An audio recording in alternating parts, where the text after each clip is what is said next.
All right, ladies and gentlemen, welcome to a Daily Power Parsha. This is our daily look at the Torah portion. Torah portion this week is Tetzaveh, which continues the divine instruction, the vision for the Mishkan, for the tabernacle. Last week was mainly, we'll see there's some exceptions to this.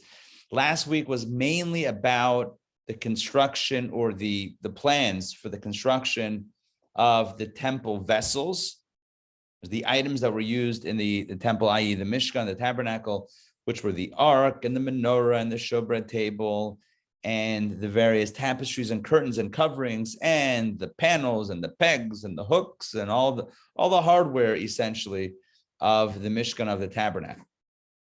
In this week's Torah portion, the primary focus is on the clothing and on the priests, on the people who are going to be serving in said Mishkan, in said tabernacle, and what they're going to wear. So those are the major two focuses of this week's Torah portion. So let's jump in. I'm going to share my screen. Rabbi, I had a follow-up question from yesterday. Yes. So at the end, we were discussing how the high priest, always wears his Hoshin plate. So, I mean, he's walking around where all day with that? He's just strolling down Fifth Avenue. No, I'm kidding. He's just hanging out in the temple. He brings a daily offering. He had a daily offering that he brought for himself. And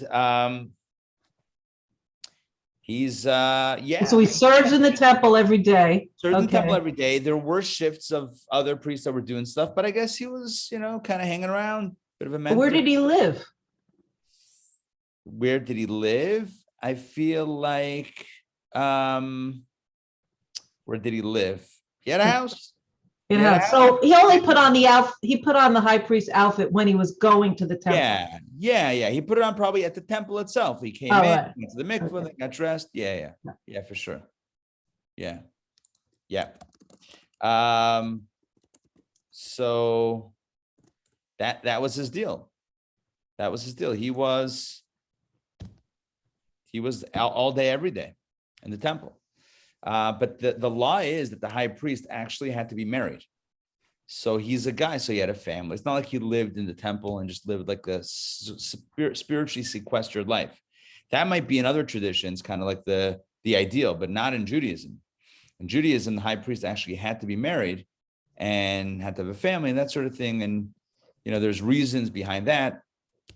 But that's basically the scoop. So there's one thing that I wanted to mention before we get into today's new... You asked us to remind you. Yeah. So I reminded myself. So, but thank you. So there's one kind of general point that I wanted to highlight about this week's Torah portion. It's the only Torah portion that does not contain, from the time that Moses is born chronologically, it's the only Torah portion that does not contain one mention, not even one mention of Moses' name. It does not say Moses once in this week's Torah portion, which is extremely strange. It says other things. It talks about God is speaking to Moses and giving him commandments, but it doesn't say the word Moses, or in Hebrew, Moshe, not once. The commentary says something very interesting. It's because of the sin of the golden calf, which we'll read about in next week's Torah portion. So next week, we'll read about the sin of the golden calf and how the people and how God was very upset and God wanted to destroy, God forbid, the Jewish people, and how Moses went to bat for the people. And he said, forgive them. And if you don't, erase me from your Torah, erase me from this book. So our sages tell us that everything that a tzaddik says, a righteous person says, has to come true, at least in some measure. So when Moshe says, forgive them or else erase me from your book, even though God forgave the people, but still his words of erase me from your book had to be fulfilled in some way, even a small way. And thus there's one Torah portion which doesn't contain the name of Moses. Moses is erased, so to speak, from one Torah portion, and that is this week's Torah portion. And by the way, this one is, it's almost like God was looking at which Torah portion to erase Moses' name, because he kind of, has to be one token portion. says, not this one, not this one. And it goes through all the portions back almost to where he started from with the sin of the golden calf. And like, okay, so the last one before the sin of the golden calf, that's the one that Moses' name will be erased from. So Moses does not appear in this week's Torah portion. However, as the Rebbe points out, although Moses' name doesn't appear, Moses is everywhere. In fact, the first word of the Torah portion is Ve'ata Tetzaveh. You should tell the Jewish people. Who's the you? Moses. And you is even deeper than the name Moses, because a name is a handle, but a name is not the essence. But you, that's the essence. That's the essence. So even though his name is not mentioned, Moses is felt throughout the Torah portion. Every time it says you, it's God speaking to Moses, God speaking to Moses and addressing him directly, not through a name, but through a direct communication. And the Rebbe says this is because where do you see Moses, the essence of Moses, to the greatest extent? It's in his act of standing up for the Jewish people after the sin of the golden calf, telling God, forgive them or else erase me from this book that you've written, erase me from your Torah. That's where we see the essence of a leader. The essence of a leader is someone who puts himself or herself on the line for what they believe in, for the ones, in this case, for the ones that they are responsible for. Moses says, I'll take the heat, I'll take the fall, whatever it is, you got to forgive the people. If not, I'm out. He gives God the ultimatum. That's true leadership. That's true Jewish leadership. And that's why, although Moses' name doesn't appear, his essence, you, appears. Okay, I hope that makes sense. That's kind of a general. Just to clarify, so you said in all other 51 Torah portions, his name does appear? No, from the book of Exodus on. Remember, he wasn't born yet. Right. But from the book of Exodus to the end of Deuteronomy, he's in every single Torah portion, as you can understand. I mean, he's a major character that features in every single narrative, except for this week's Torah portion. And the alleged reason is because, well, he gave God the ultimatum, and that's true. But as the Rebbe explains, it's not a negative, it's a positive. The ultimatum shows his love, shows who he really is, his true colors. And that's why his name is not present, his essence is. It's a deeper connection. It's a deeper manifestation of Moses than when you see the name, God spoke to Moses. When it's not, and God spoke to Moses, but rather, and God said, I want you to do this. You, okay, now you is a direct connection. Okay. So Murray, the Hebrew name for Murray, my father, was Moshe. Moshe, yeah. Special name. Very special name. Okay, good. Let's continue inside. Okay, so now we're up to reading number 3 for Tuesday. We are perfectly on track here this week. This is Exodus chapter 28, verse number 31, and we are in middle of the Big Day Kahuna, the priestly garb. Where's the Chumash to go to condition? Is it around? Oh, thank you. Yeah. Okay. All right. We're gonna grab a Chumash here, and Mendel, you want to say hi? You want to make a cameo? Mendel is home from yeshiva for a few days. There you go. That's Mendel. Heading back to Chicago today. Good luck, my friend. Good. Does he wake up at 6:30 here too to read the Torah? He said no flatly. I'm gonna say 6:45-ish, with a strong emphasis on the ish. He's got a few days off, so he's right. He's enjoying a little R&R. Let's put it that way. Not from Judaism, but just from the rigorous schedule that he's usually in. Okay, so here we go. Let's talk about the priestly garb. And you shall make the robe. Robe is called the me'il, the robe of the ephod, completely of blue wool. That's a pretty robe, right? A robe made of blue, all blue. Its opening at the top shall be turned inward. I'm looking up as we speak. I'm looking up to see, find a picture of this. Okay, the robe. Oh, we found it. Good. All right. So its opening at the top shall be turned inward. Its opening shall have a border around it, the work of a weaver. That's kind of like a collar type thing. It shall have an opening like the opening of a coat of armor. It shall not be torn. And on its bottom hem, so that's the top, the opening where the head goes in. And on its bottom hem, you shall make pomegranates of blue, purple, and crimson wool. So little wool, kind of pomegranate-shaped decorations hanging at the tassels of the bottom hem. On its bottom hem all around, and golden bells. In addition to these pomegranates of blue, purple, and crimson wool, have golden bells in their midst all around. Again, very pretty. You have like blue, purple, crimson wool, and then golden bells in their midst. There's a discussion about that. According to Rashi, I believe they're interspersed. You have wool pomegranate and a golden bell, and a wool pomegranate and a golden bell. And it looks something a little like this. I'm going to show you the picture from the Gunnig edition of the Chumash. Rabbi, you remember our Purim necklace? It was bells, golden like bells on silk, on a silk cord. Yeah. Right. All right. Close. I'm not going to ask like who designed it better. This is God's design. We'll be respectful. But anyway, okay. A fellow artisan with a wise heart. Oh, exactly. Okay, so this is the me'il. I mean, look, it's black and white. What are you going to do? I would love to see a blue version of this. That's the me'il. That's the robe. And you see at the bottom, that little detail thing shows you the pomegranates made out of wool. I mean, that's what it is. And then the golden bells. And that was at the hem, the bottom of this robe.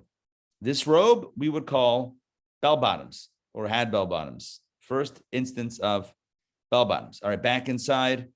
Let's jump in. A golden bell. The Torah doubles down on this. A golden bell and a pomegranate. A golden bell and a pomegranate. Trying to indicate that it alternates. On the bottom hem of the robe, all around. Got it. It shall be, this robe shall be on Aaron when he performs the service. This was only worn by the high priest. The other priests, all the priests, they had garments. They had 4 garments. I mentioned yesterday, the high priest had 8 garments. This is one of the exclusive garments to the high priest. So it shall be on Aaron when he performs the service. And its sound shall be heard when he enters the holy before the Lord and when he leaves, so that he will not die. So what the Torah is saying is something interesting. That this robe provides a little bit of ambiance, a little bit of sound. Right, as the Kohen Gadol, as the high priest walks around doing a service, you can hear him. The bells are ringing, right? You hear the bells, you know where he's going. Oh, here comes the high priest. I hear the bells. He's coming in, he's going out. And then God adds, so that he will not die. And that's like a bit of a threat, saying that let him wear this garment that has the bells and let the sound be heard, so that he won't die, which implies that if he doesn't wear this robe with the bells and he's not making noise, well, that could be a little bit dangerous for his safety and security. So here the Torah is clearly telling us that this is not optional, it's obligatory, and it's for his own health. It's good for his own health to wear this garment. So when the gemstones are lighting, it's a sound and light show. It's a sound and light show. Good. I put in a link that shows some color representation. You got some color? Okay, let's check it out. Let us check it out. 1 second. You open up this link. Okay.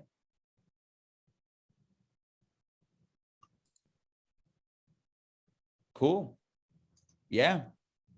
Let's, I'm going to share my screen again. Let's pull this up. I think the one on the right may be an interesting, I think that would be, that looks kind of the closest. Although, I don't know what the color scheme. There's a lot of gold in that one.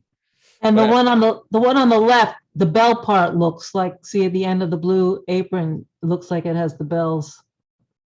Yeah, each one has a part that seems Yeah, it seems a little bit off.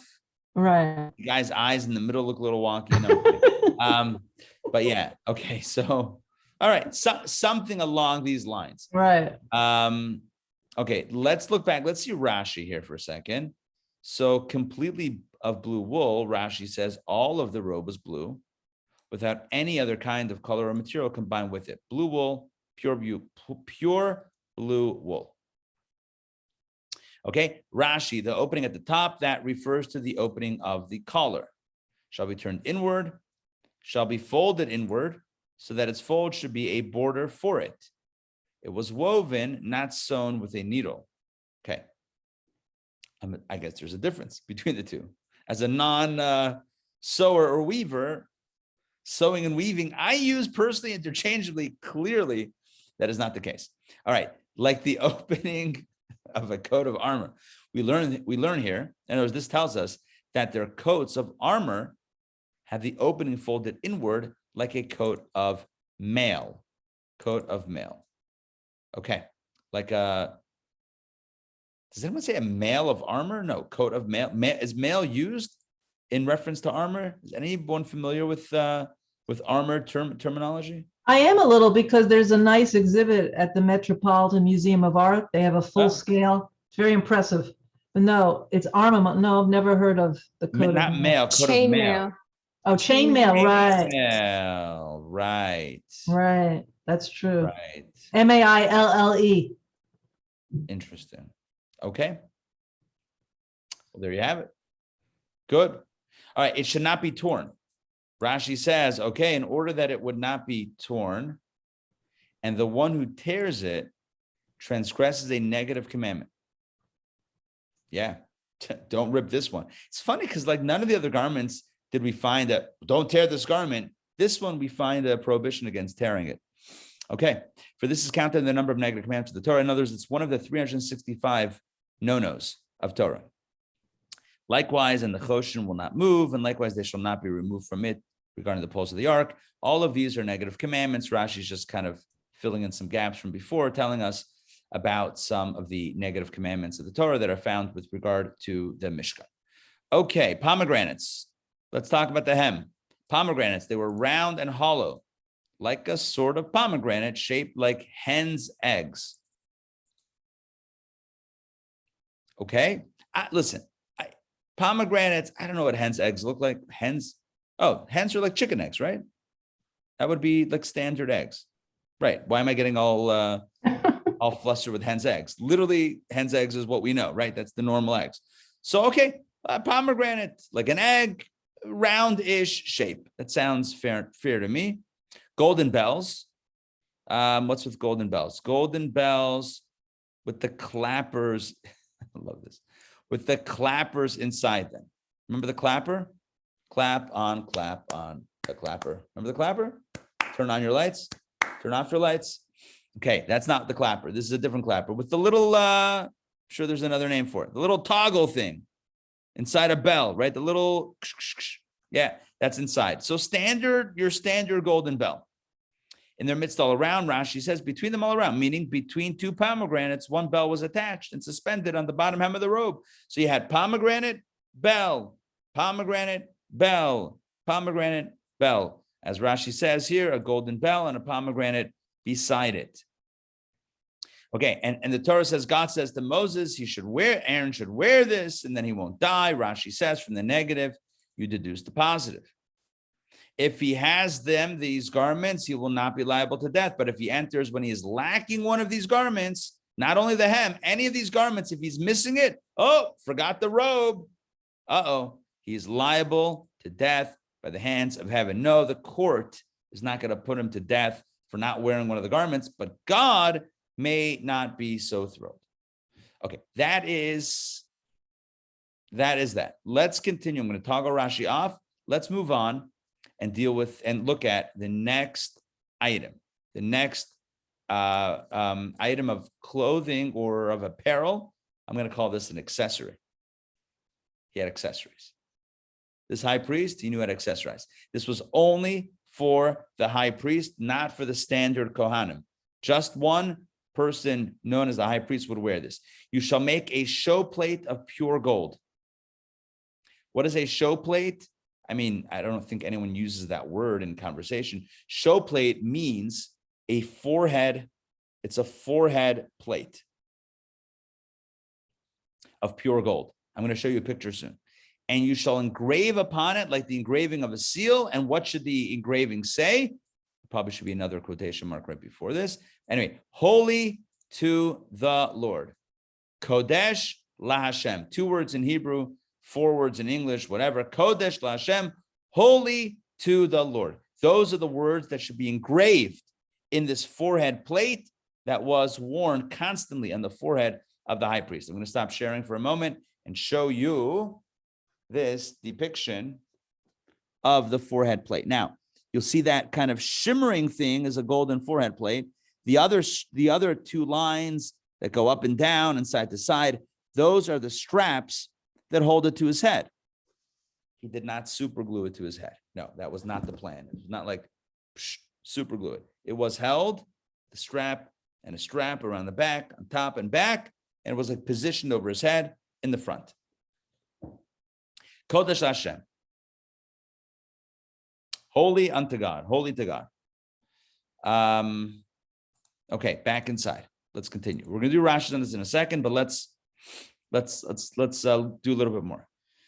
And you shall place upon it, and you shall place it upon a cord of blue wool, and it shall go over the cap, and it shall be opposite the front side of the cap. In other words, blue wool straps to go up and around the side.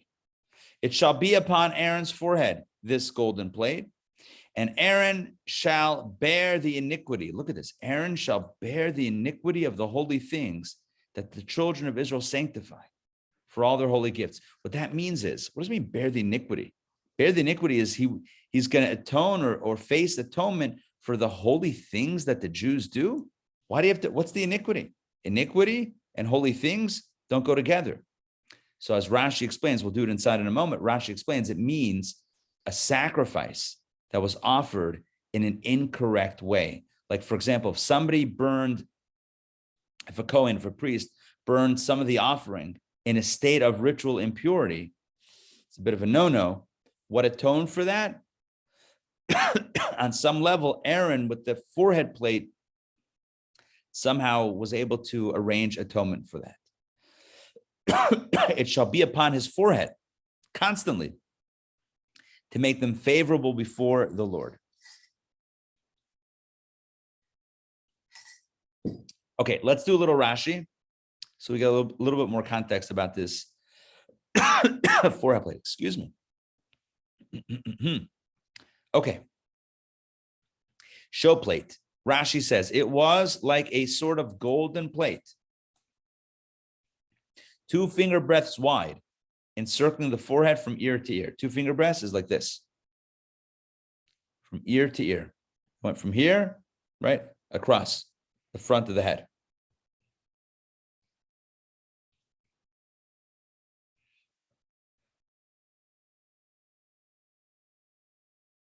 I feel like this Rashi is getting very technical. It's about details about how the straps worked, holding the forehead plate to his head. I think we saw a picture. To me, I'm okay with that picture. Okay, good. It shall be upon Aaron's forehead, and he shall bear the iniquity. What does that mean? This is an expression of forgiveness. Nevertheless, it does not move from its apparent literal meaning. Aaron shall indeed bear the burden of iniquity. Thereby, the iniquity is removed from the holy things. In other words, he's going to get the iniquity and thus will atone and create forgiveness for the people or the priest. Now, what is the iniquity of the holy things? What does that mean? It means to appease God for the blood and the fat of the sacrifices that were offered up in a state of uncleanliness. As we learned, what iniquity does he bear? If there's the iniquity, you know what? It's going to get into a Talmudic back and forth about what is exactly the iniquity. But we already have the answer in the first sentence. It's blood and fats of sacrifices that were offered up in a state of impurity or uncleanliness, spiritual impurity. So in a case where the priest brought an offering in the wrong state of cleanliness, So the high priest would atone for that, and the symbol of such was the forehead plate. I think it's interesting. I think it's very interesting. People in leadership, especially spiritual leadership, the tendency is to pretend like you're perfect. The tendency is to pretend like, oh, you didn't do anything wrong, and nothing ever could go wrong. It's kind of, I don't think we're blaming Aaron, but I think what we're saying is that leadership should wear their mistakes, not even on their sleeve, on their forehead. You make a mistake, own it. Own it. Don't pretend to be perfect. Like who, first of all, it's not true. Second of all, who are you kidding? So instead of pretending, hiding, ducking, shoving things under the rug or whatever it is, just be open and honest. Be open and honest. Aaron wore a forehead plate to atone, to symbolize the atonement for all the things that the priests got wrong. There you go. There you go. Owning it. Like forehead plate. Yeah. Joy. It is very complicated, this reading and everything, and the Rashi is, but the daily, focus, if you go to like the daily wisdom, is so concise. It's like the outfit that they're wearing is carrying all of the Jewish people, the ones that all of the tribes. And it's like they said, like the back are the ones that have like kind of turned their back, but that we should bring them back in. So it's not like we're blaming Aaron. It's like his dress is all of the people, and that it maybe expresses unity, but that is from the daily reading. I really like that today. I love that. That's great. In other words, you're saying it's it's like a collective. It's like we got everybody. Everybody has a place it represented in the garments that Aaron is wearing.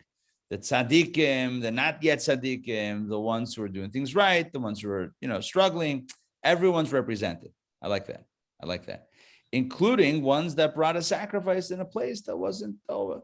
Yeah, and so I think there's one of the words in Hebrew for congregation is tzibur, which is comprised of three consonants, tzaddik, bet, and resh, which according to tradition stands for three words: tzaddikim, beinanim, and rishoim. Tzaddikim are holy people, beinanim are like middle, average, and rishoim are not so good people. And the point is, at tzibur, a community is made up of all three, right?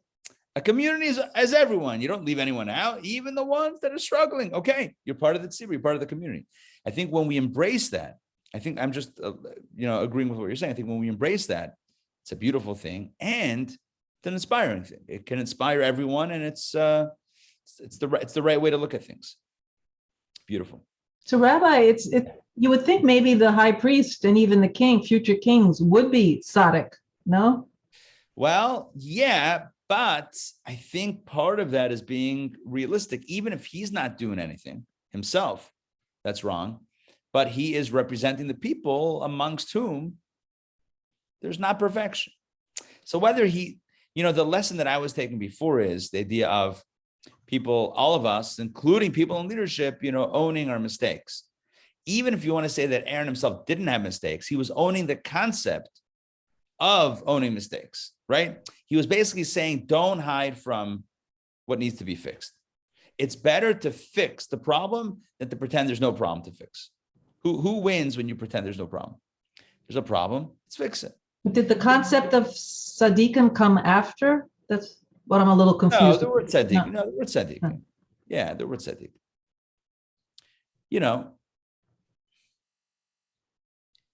I would consider the patriarchs tzaddikim.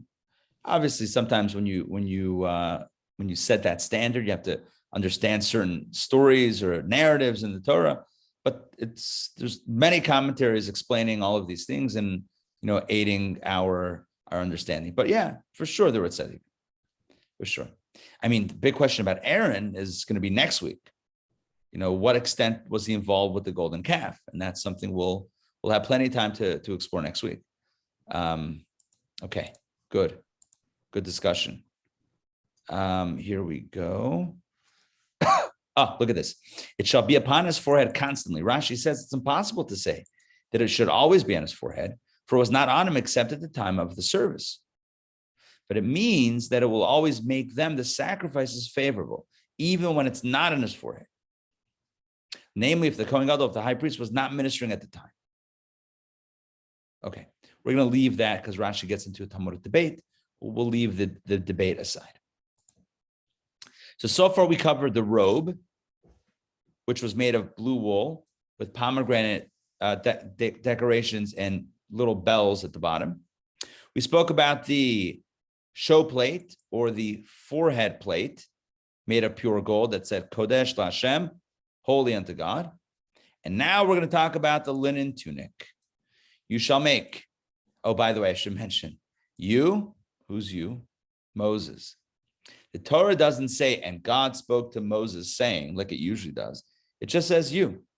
That's what I'm saying. It's more, even though Moses' name is not mentioned, it's much more direct. You. It's almost like we're in the conversation here. You. God is directly speaking to Moses. You shall make the linen tunic of checker work, a checkered linen tunic, and you shall make a linen cap, matching linen cap, and you shall make a sash of embroidery work. A sash is a belt. Okay, so that is the final pieces of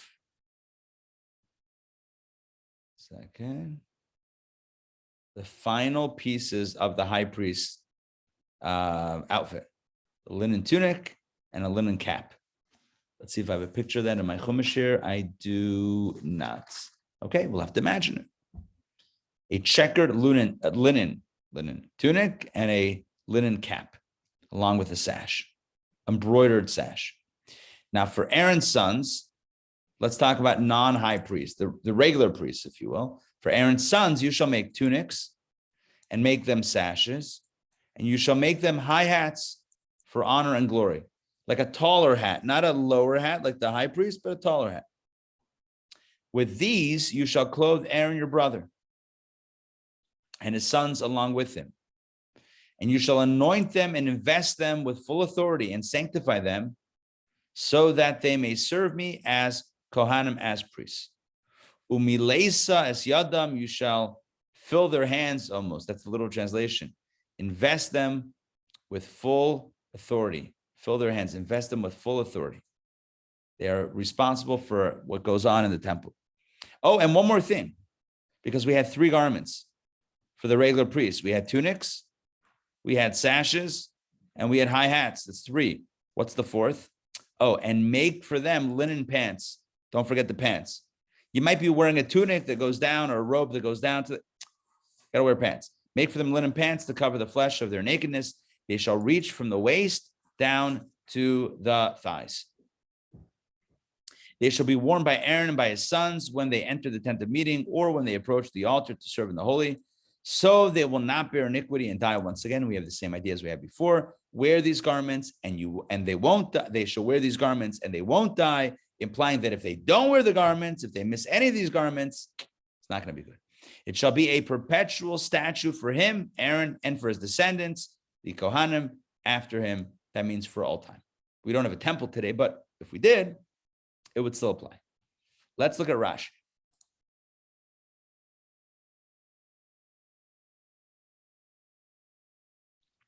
Okay, what is a tunic of linen tunic of checker work? Make the tunics of boxes, and all of them shall be made out of linen.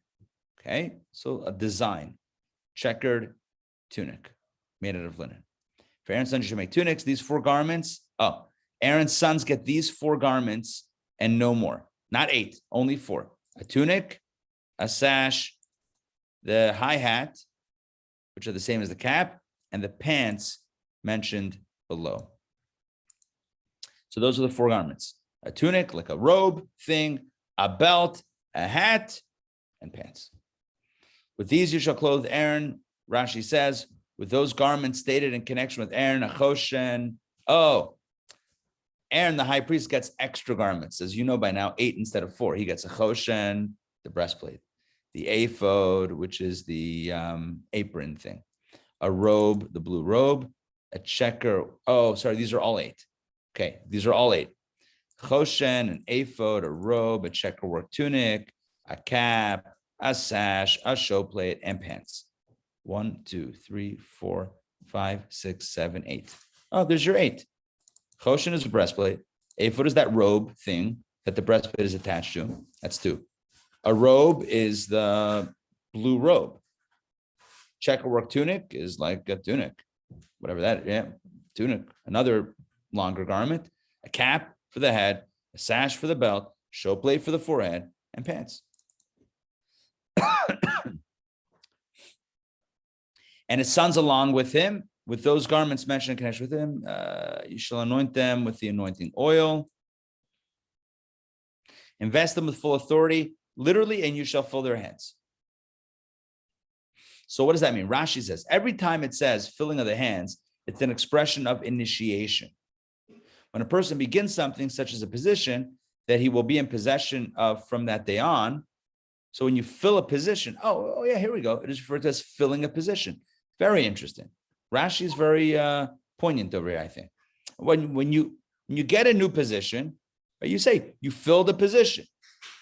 What's filled? You filled this. There was a void. You filled it.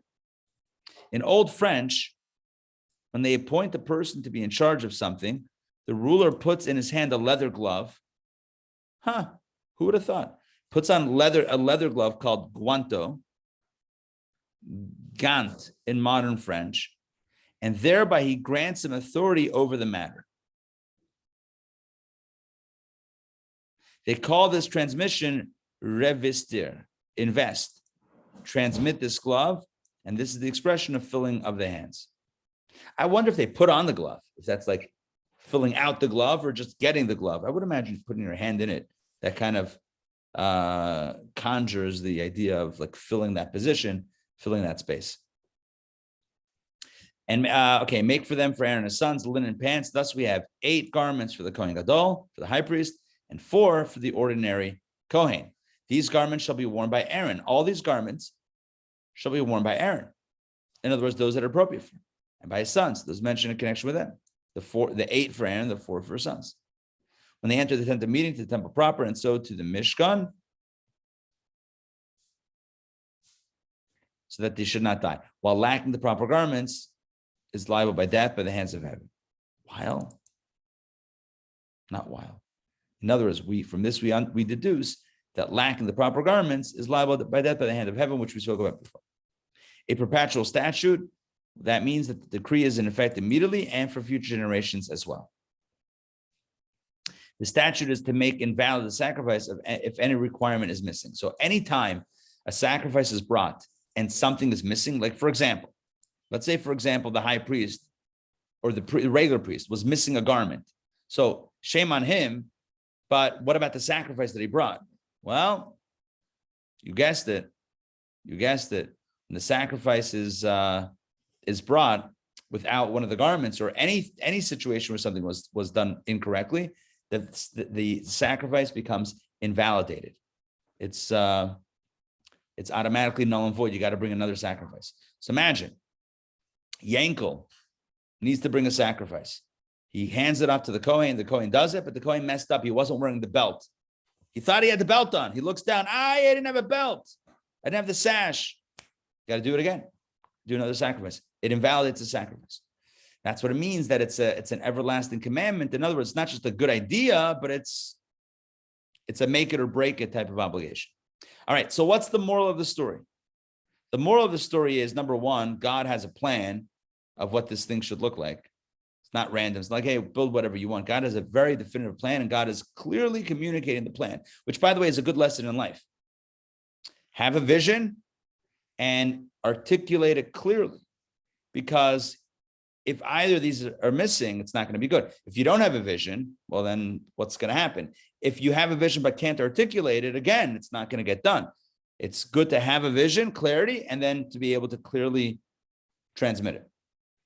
One message. Another message is, we are what we wear, right? We are what we wear. And, wearing these garments evoked a spiritual grandeur. And as Joy mentioned before, it was all symbolic. The clothing was symbolic and it meant something.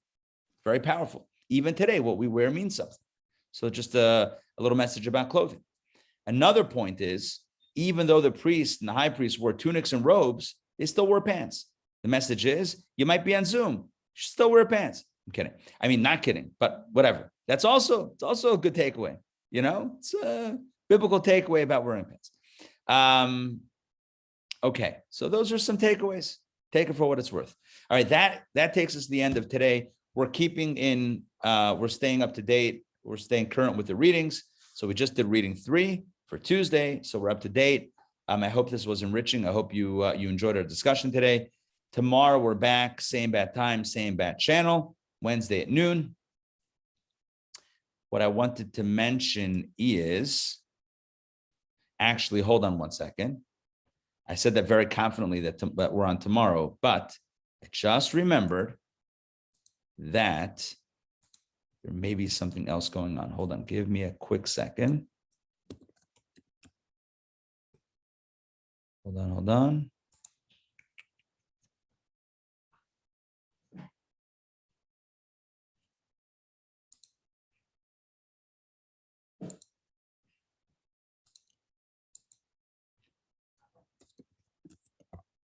Okay, thanks for your patience. Give me a quick second. What time is this? I know I have a session tomorrow, a Zoom session that I'm doing for Jewish Family and Career Services. Question is, when is it? 11 to 12:30. Okay, so let's do a quick raise of hands. 11 to 12:30. Are you guys okay starting a little bit later? Yeah? Okay, perfect. I'll send out a reminder. Please, God, I'll send out a reminder. But if you find yourself on, for whatever reason, a little bit earlier than 12:30, just hang on tight. Know that, like, if you're waiting in the waiting room, you're like, what's going on? Hopefully you'll remember I got this other thing going on. So it should end pretty much at 12:30. So it should be a soon start right after 12:30. Okay, thanks for the flexibility. Don't forget, tonight is JLI meditation from Sinai, as is Thursday in person. Zoom tonight, in person Thursday. Join us for that, and stay tuned for more exciting upcoming opportunities to be announced really soon. Okay, we'll see you. Have a wonderful day, everybody. Take care. You too. Thanks, Rabbi. Pleasure.